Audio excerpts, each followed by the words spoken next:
Na Bíblia, encontramos um Deus amoroso que entregou o próprio Filho pelos pecados do mundo para a salvação de todo aquele que crê. Porém, também vemos um Deus que se traz ira e juízo contra os ímpios. O profeta Naum declara o seguinte: O Senhor é Deus zeloso e vingador. O Senhor é vingador e cheio de ira. O Senhor toma vingança contra seus adversários e reserva a indignação para os seus inimigos. O Senhor é tardio em irar-se, mas grande em poder e jamais inocente o culpado. O Senhor tem seu caminho na tormenta e na tempestade, e as nuvens são pó de seus pés. Em Gênesis 19, vemos a ira de Deus sendo derramada sobre 4 cidades da planície do Jordão, que se tornariam para sempre um exemplo do julgamento de Deus e do fogo eterno.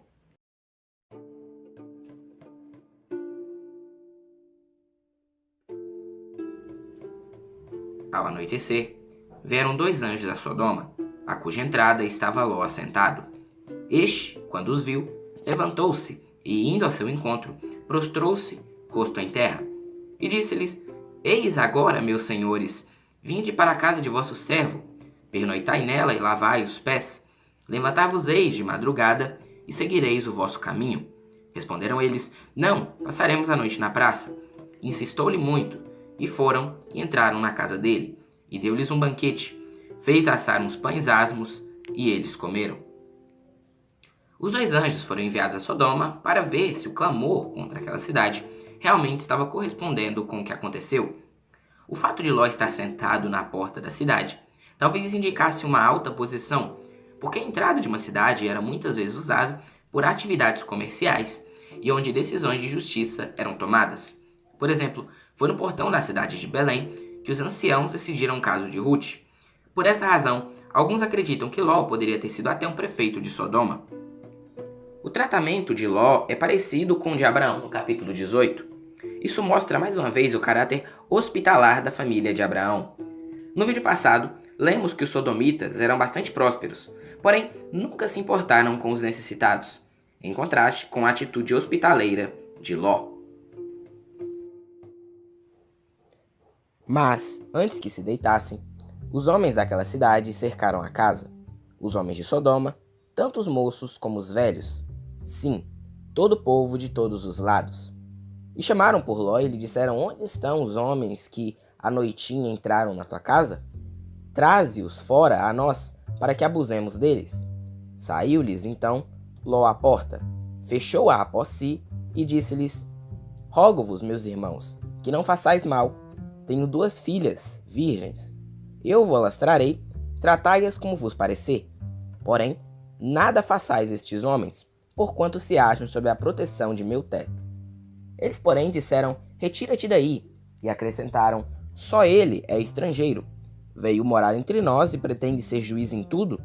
A ti, pois, faremos pior do que a eles. E arremessaram-se contra o homem, contra Ló, e se chegaram para arrombar a porta.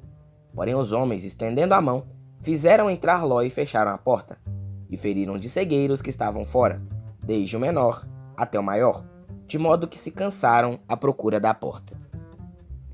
Em contraste com a dificuldade em se achar 10 justos em Sodoma, o texto mostra todo o povo da cidade, moços e velhos, se reunindo para tentar abusar dos anjos. Sabemos que Ló odiava e repudiava os pecados daquela cidade, porém não se retirava de lá, talvez pela prosperidade do lugar.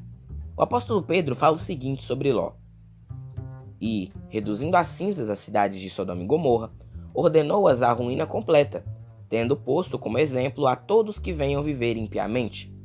E livrou o justo Ló, afligido pelo procedimento libertino daqueles insubordinados, porque esse justo, pelo que via e ouvia quando habitava entre eles, atormentava sua alma justa, cada dia, por causa das obras iníquas daqueles. Ló não queria permitir que aqueles homens perversos fizessem aquilo com os anjos, porém, acaba por oferecer suas 2 filhas virgens para que fossem abusadas no lugar deles. Nós sabemos que isso não seria correto, e nem é dito que Deus aprovou tal atitude.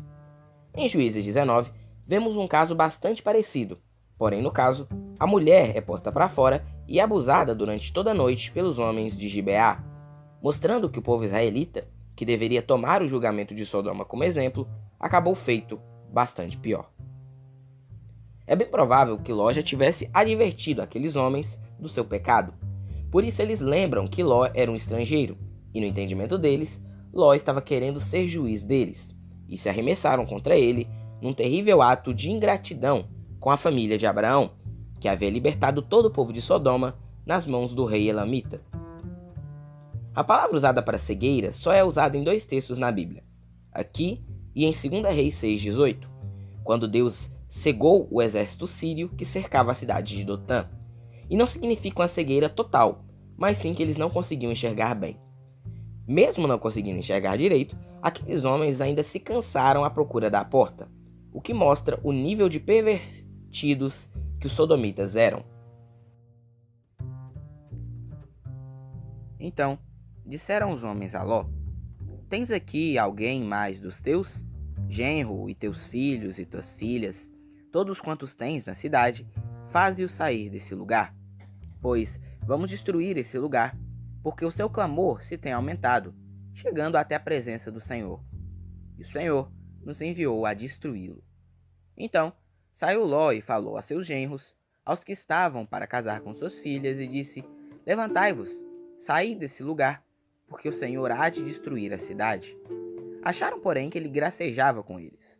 Ao amanhecer, apertaram os anjos com Ló, dizendo: levanta-te, toma tua mulher e tuas 2 filhas, que aqui se encontram, para que não pereças no castigo da cidade. Como, porém, se demorassem, pegaram-no os homens pela mão, a ele, a sua mulher e as 2 filhas, sendo-lhe o Senhor misericordioso, e o tiraram e o puseram para fora da cidade. E havendo-os levado para fora, disse um deles: livra-te, salva a tua vida, não olhes para trás, nem pares em toda a campina. Foge para o monte, para que não pereças. Respondeu-lhes Ló: assim não, senhor meu.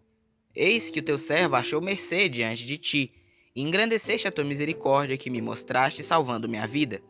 Não posso escapar no monte, pois receio que o mal me apanhe e eu morra. Eis aí uma cidade perto para a qual eu posso fugir, e é pequena. Permite que eu fuja para lá, porventura não é pequena, e nela viverá minha alma. Disse-lhe: quanto a isso estou de acordo, para não subverter a cidade que acabas de falar. Apressa-te, refugia-te nela, pois nada posso fazer enquanto não tiveres chegado lá. Por isso se chamou Zoar, o nome da cidade. Antes de tirar Ló de Sodoma, os anjos perguntam se havia mais alguém da família dele. Se os seus genros aceitassem o convite, até eles, que eram ímpios, poderiam ser salvos da destruição. Porém, os genros pensaram que Ló estava zombando deles. Assim como o mundo nos dias de hoje pensa que a volta de Cristo é loucura. Não é à toa que o próprio Jesus disse: o mesmo aconteceu nos dias de Ló. Comiam, bebiam, compravam, vendiam, plantavam e edificavam. Mas no dia em que Ló saiu de Sodoma, choveu do céu fogo e enxofre e destruiu a todos. Assim será no dia que o Filho do Homem se manifestar. Pelo visto, a destruição de Sodoma aconteceria quando o dia tivesse amanhecido. Isso explica a pressa dos anjos que tiveram que tirar os homens da cidade. Ló era justo, porém havia se apegado muito a Sodoma e os seus bens. Quando os anjos ordenaram para que Ló fugisse para as montanhas, Ló demonstra incredulidade, acreditando que não teria tempo para chegar até lá. Mas ele se esqueceu que era o próprio Deus que o estava tirando da destruição. Por que então se preocupar com uma coisa tão pequena? Ló então ora pela cidade de Belá. Talvez pequena referisse à distância de Belá para Sodoma. Então, a cidade de Belá é poupada e ficou conhecida como Zoar, que significa pequena. De certa forma, podemos dizer que a intercessão de Abraão salvou indiretamente os moradores de Zoar. Saiu o sol sobre a terra quando Ló entrou em Zoar. Então fez o Senhor chover fogo e enxofre da parte do Senhor sobre Sodoma e Gomorra, e subverteu aquelas cidades e toda a campina, e todos os moradores das cidades e o que nascia na terra. E a mulher de Ló olhou para trás e converteu-se no estátua de sal. Tendo-se levantado Abraão de madrugada, foi para o lugar onde estivera na presença do Senhor, e olhou para Sodoma e Gomorra e para toda a terra da campina, e viu que da terra subia fumaça, como a fumarada de uma fornalha. Ao tempo que destruíra as cidades da campina, lembrou-se Deus de Abraão e tirou a Ló do meio das ruínas, quando subverteu as cidades que Ló habitara. A destruição só é mandada por Deus quando Ló chega em Zoar. Então não fazia sentido o medo de Ló em morrer na destruição, pois Deus não mandaria a destruição até que Ló fosse retirado dali.